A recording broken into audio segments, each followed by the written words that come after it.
E Allahu Teala tregon se edhe këta që praktikojnë Islamin, pastaj pakën prej tyre mirënjohës falënderues.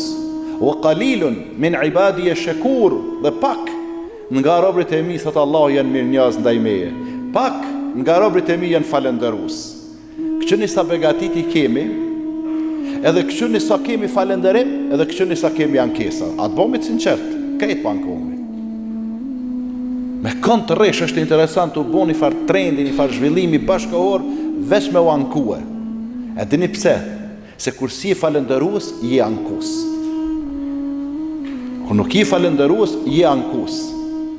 Me përjashtim disa raste të varfërve, kur po i ndihmojmë me ndihmat e xhamatit, elhamdullah, po thojnë, shoqër që kemi këtë fe, shoqër që kemi familjen e kemi shëndetin, a kur tek ç'është, i ka 100 euro të hyra në mujt, shembull, në ndihmë sociale. E ata është interesant, po na dhon një shembull që duhet me qenë ato të tjerë që janë në gjendje më të mirë.